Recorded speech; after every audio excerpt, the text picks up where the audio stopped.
Snow and Christmas, they go together. What about snow, Christmas, and winter greenery? This is Gardens Plus with Wilsie, and I'm Wilsie. 40 plus years of gardening, and that pure white snow and winter greenery never gets old. In today's video, we'll discover plants that can give you that wonderful winter color. Hollies are a personal favorite, this time of the year especially. And with the snow coming down on them, this really is a winter weather cooperation, I must say. So here we have two holly bushes. Let me get a little bit closer so you can see. One is a male and one is a female. You would think that the male would be the larger of the two. It is not. It is the smaller. They are placed no more than 30 feet apart so that you can get good pollination. Good pollination is going to give you tiny little white flowers in the summer, and then these really nice berries in the winter time, which I'm going to attempt to show you. You see the berries? And the male also gets berries. So you get some really pretty color in the winter, and they're kind of fun because you can always cut some for your inside arrangements. Rhododendrons and junipers are also really good color in the winter time. The rhododendrons, you can see they're a little bit droopy right now. That's because it's in the 20s right now. And the rhododendron leaves will do that when it gets like really below freezing. They'll droop, but as soon as the sun comes out or the weather gets above 32, they're gonna perk right back up again.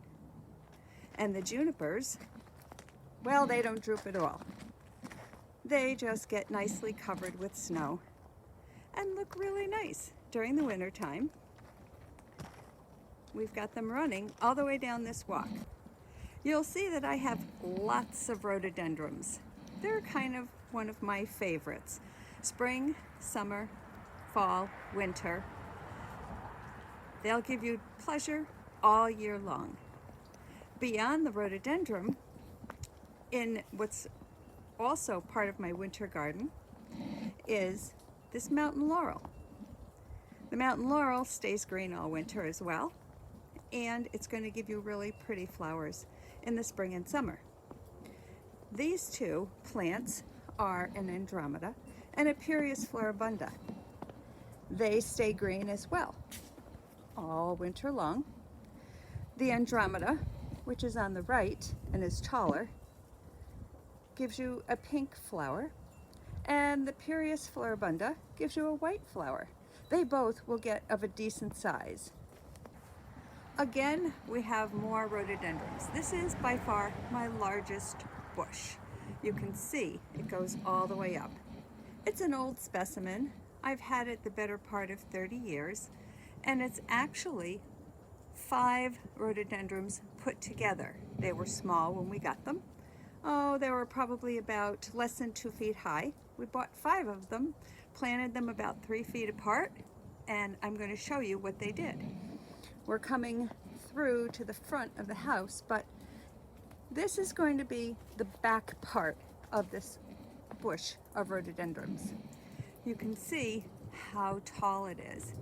It makes a nice little umbrella in here for my walkway. If I come around to the front, I'll show you what the front of it looks like. So here we are at the front of this very large rhododendron. This plant gives me joy all year long. Look at all the buds. Those buds in the late spring when they bloom, they are going to pop beautiful pink, and it's such a pleasure looking at them.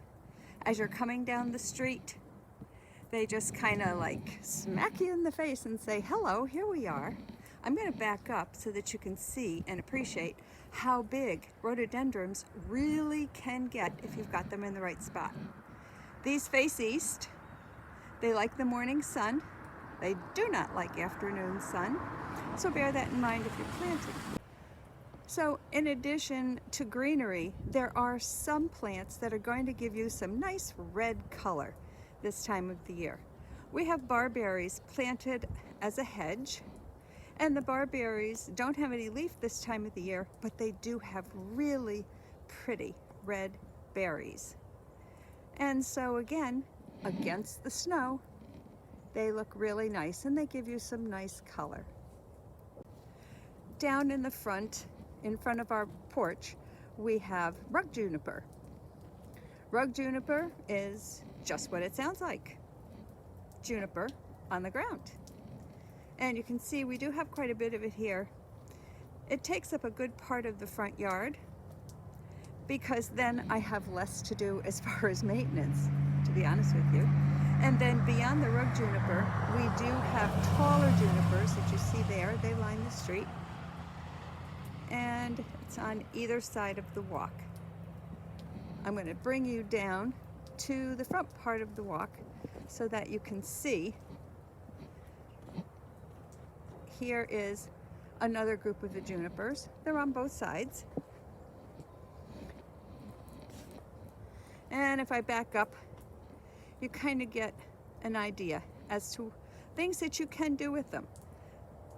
In the spring, we will be pruning these because they tend to get very tall and you can prune them. I just wouldn't bother pruning them this time of the year, of course. But in the spring, give them a chop. They'll come right back on you.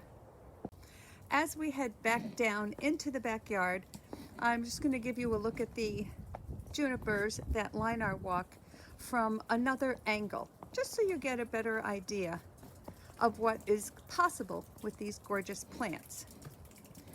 This is our walk, and these get pruned in the spring and summer as well. I mean, you can really chop at these. They get a little too big, trim them down. And in the back, along the walk that goes to our back porch, there are more barberries. They give us nice red color, just like the ones in the front. And beyond them, you can see into the yard. We have more barberries, and again, nice red color. Looks great with the snow. Those are some of the many varieties of evergreens that cheer us through the winter in anticipation of spring. When considering your gardens for next year, don't forget to include them in your plans. Next week, I'll take a look at how to bring some plants inside for the winter. Until then, happy gardening! I've included a few pics at the end of this video so that you can see what these plants look like during the spring and summer months when they are most active. So if you like this video, please subscribe, hit that bell, and give me a thumbs up. Enjoy the pics.